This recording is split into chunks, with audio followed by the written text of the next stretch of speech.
Magandang umaga po sa ating lahat. Ito po yung ika-anim na pagdalaw ko no, sa ating mga parokya dito po sa inyo, dito sa Santo Niño de Taguig para mag-alay po ng misa at pagdasal ko po ang inyong mga intensyon. No? At nataon po na alam natin itong ika-anim na araw ng ating nobenaryo, Misa de Gallo para sa darating na araw ng Pasko ay ika-apat na linggo din ng Adbyento. Kaya mapapansin nyo na sindihan na po no, ang lahat ng kandila ng ating Advent Wreath. No? At magandang makita no, na sa pagsisindi ng mga kandila, ibig sabihin, no, napapalapit na tayo sa pagsinang ng liwanag ng mundo. Walang iba kundi si Jesus. Magandang pagnilaya no, na ang pagsisindi ng kandila no, ay mayroong mensahe para sa atin. Dahil mahalaga ang liwanag sa gitna ng kadiliman. Marami po tayong dinaraan ng negatibong karanasan o kadiliman na maituturing. No? Tatlo ang aking nais na ihanay para sa inyo. Yung una ay pagkatakot, yung ikalawa ay pagkalungkot at yung ikatlo ay pagluluksa. Yung una po, pagkatakot. No? Sa ebanghelyo natin ngayon, si Jose no, ay alam naman nating kahit papano natakot sa kanyang dinaanang proseso. Hindi niya maubos maisip no, na ang kanyang pakakasalan ay nagdadalang tao. No? At natakot pa rin siya dahil kahit sa panaginip, no, nagpakita ang Anghel Gabriel sa kanya para ipaliwanag ito. Ikalawa ay pagkalungkot. Lahat tayo dumadaan sa matinding kalungkutan. Meron tayong maaaring no, kinikimkim sa ating dibdib o kalooban. Yung iba, pag malalim ang kalungkutan, no, di alam ang gagawin, no? Yung iba nagsusuicide, hindi ba? At yung ikatlo, pagluluksa. Kapag tayo ay nakaranas ng pagpanaw ng isang mahal sa buhay, alam natin, no? Kumbaga, nagdudulot din to ng matinding kadiliman sa atin, no? Dahil nandun yung matinding pagtangis. Nawala ang isang minamahal nating maaaring magulang, kapatid, kamag-anak, kaibigan, no? No? At itong pagtangis na ito ay parte din ng proseso kapag nahaharap sa kamatayan, hindi ba? Kaya magandang tingnan itong karanasan na ito at nasasaad sa ating ebanghelyo sa mga sirkumstansya ng panaginip ni San Jose. Sa bandang huli, no, nandoon yung ating mensahe na sabi nga, magiging paglaban sa takot, sa lungkot at luksa. Ano yon? Nung sinabi na ang isisilang ay Emmanuel, kasama natin ang Diyos. Di ba? Pag nilayan po natin, kapag may kasama ka, lumalakas yung loob mo sa gitna ng takot. Diba? Kapag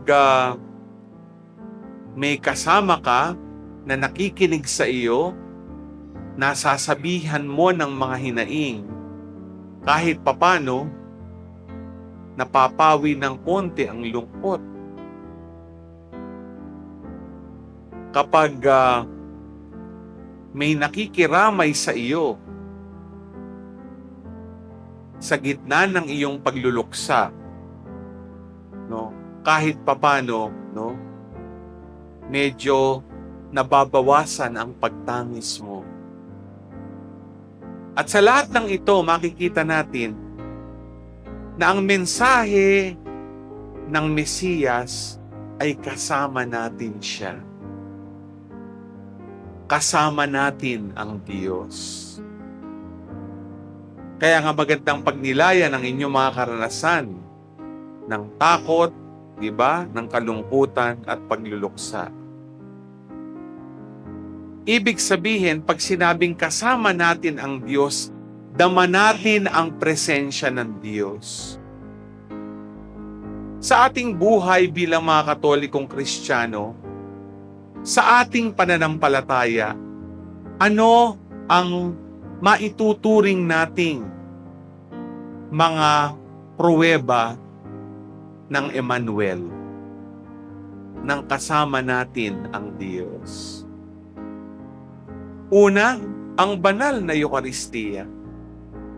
Sa banal na Eucharistia, anong nararanasan natin sa dalawang parte ng misa? Sa liturhiya ng salita ng Diyos. Ang salita na ipinapahayag.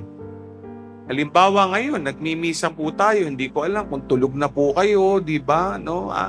Dahil napakaaga ng inyong paggising, no?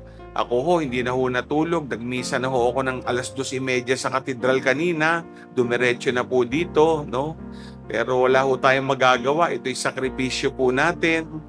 Pero mapapansin niyo po, sa salitang ipinahayag at pinagninilayan natin, ano man ang pangaral ng Diyos, no?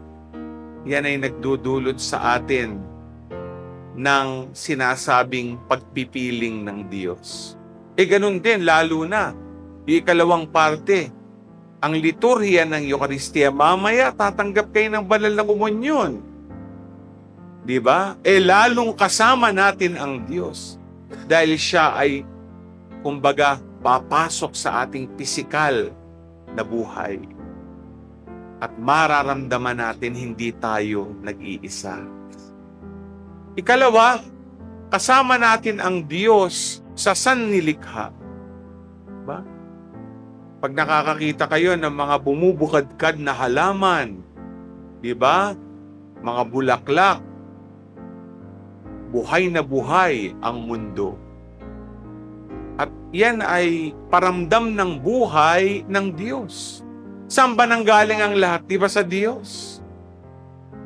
At yung buhay nang nakikita natin sa ating kalikasan ay mensahe ng Diyos, no?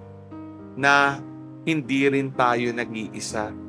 Ipinagkaloob ang kalikasan para bigyang sustansya ang ating buhay at ng lahat ng ating pangangailangan. At syempre may ikatlo pa. Paano natin mararamdaman ang kasama natin ng Diyos? Syempre sa bawat isa, no? Sa ating asawa, anak, kapatid, kamag-anak, kasama sa parokya, kaopisina. Kita nyo, dami-dami po natin nagsisimba ngayon, di ba? Tayo ang katawan ni Kristo. Tayo ang simbahan. Pinatutunayan na hindi po tayo nag-iisa. Kasama natin ang Diyos. Tayo ang katawan ni Kristo. Huwag na po tayong matakot. Huwag na po tayong malungkot. Huwag na po tayong magluksa. Dahil klarong-klaro ang Emmanuel, kasama natin ang Panginoon. Ang presensya ng Diyos ay nagpapadama ng kanyang pag-ibig sa bawat sandali ng ating buhay. Amen.